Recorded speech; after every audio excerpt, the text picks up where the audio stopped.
So if you watch my channel for any real length of time, you know that I'm a pretty big fan of AMC's The Walking Dead. And as such, I'm probably one of the only people I know in real life who is invested in AMC Plus. And while I will argue that the streaming platform itself has a lot of really great content, not only from AMC, but also things like Shudder, I would be lying if I said I didn't primarily use it in order just to watch Walking Dead content. With all of that being said, and despite AMC's progress with having The Walking Dead air year-round, you do ultimately find yourself in a bit of a lull. So when The Walking Dead Season 10C ended, as well as 6B of Fear the Walking Dead, I was in a little bit of a rut on what I was going to use this subscription service for.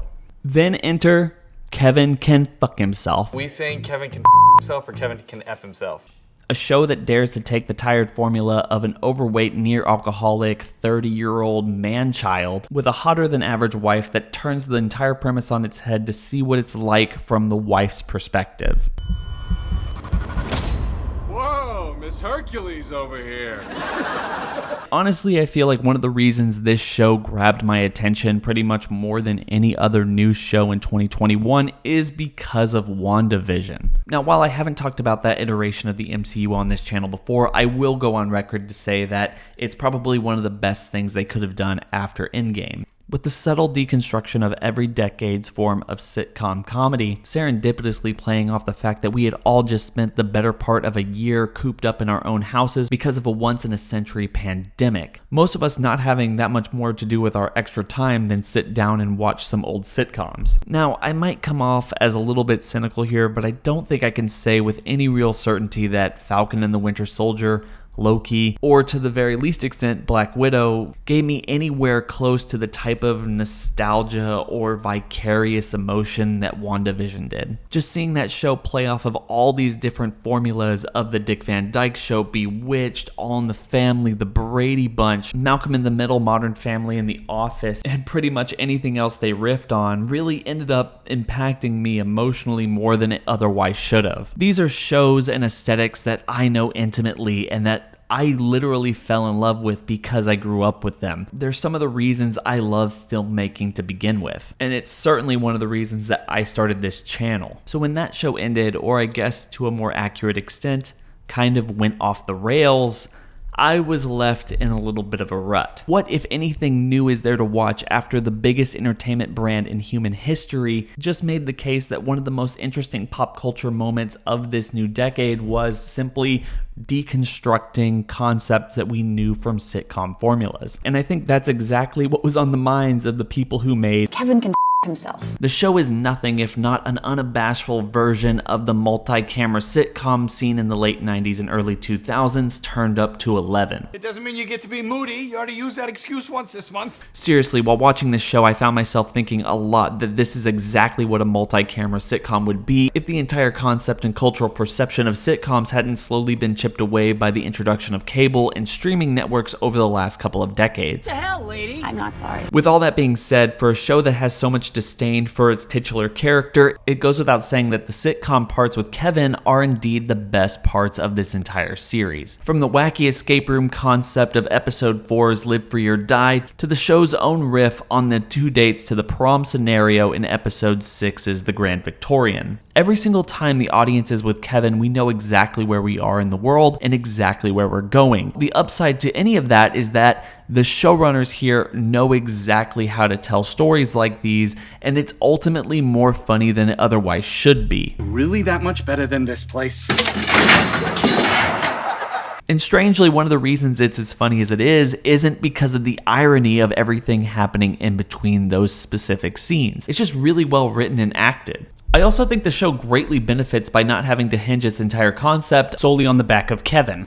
In a strange turn of events, focusing the entire story on Annie Murphy's Allison is a way of allowing Kevin to be kind of the slapstick character, while in any other modern sitcom format, Kevin would probably be forced to be a bit of a straight man around all these other chaotic characters. Unfortunately, while this dynamic does impact Kevin for the better, it doesn't unfortunately do a whole lot for this show's actual main character, Allison, played by the fantastic Annie Murphy, who's coming off of her role in Schitt's Creek. And ultimately, if I had one major criticism about this show, it would be the fact that it doesn't exactly know how to play off of its main character. While it is undoubtedly interesting to think about a show that follows the wife of a sitcom protagonist and seeing how the fact that the world seemingly revolves around their husbands, I would argue that the show takes it one step too far way too quickly. What starts off as a thought-provoking drama eking out of a My Boss Is Coming to Dinner sitcom trope episode, with our main character dealing with the fact that she's clearly smarter than her husband and wants more than what he can provide her, quickly evolves into a season 2 Walter White telling would-be meth makers to stay off of his property turn for our main protagonist.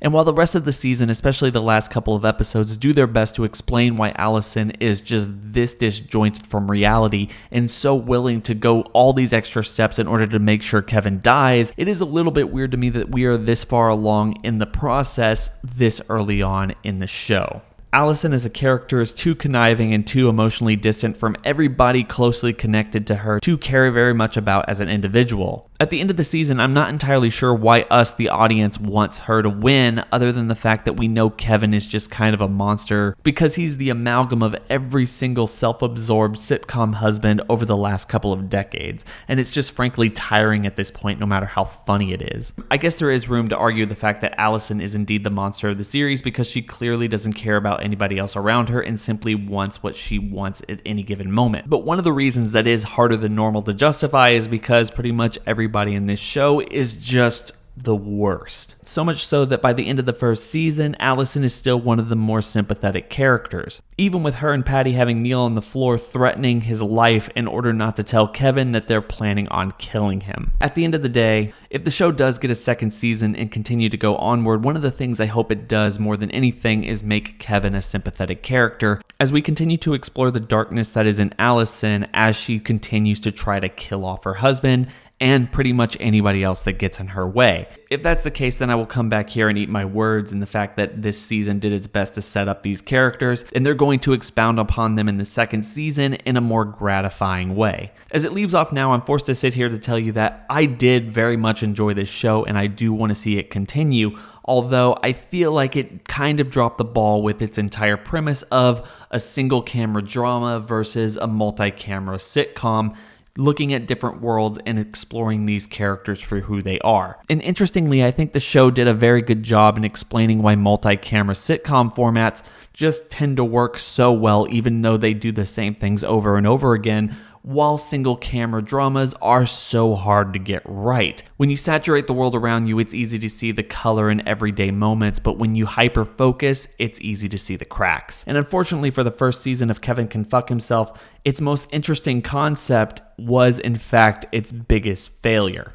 With all that being said, and the ridiculous cliffhanger that they left us on, I am hoping for a season 2, and I honestly think that everyone who has the capability should go watch this show. It's not super long, it's kind of fun, and it tries its best to be a deconstruction of the genres that we all are very familiar with. If you liked Wanda Vision, I think you're going to like this show. If you like sitcoms in general, you'll understand this show, and they do a very good job with that, as well as single camera dramas. Looks great, acted great, everything, but still, it's the weakest part for me.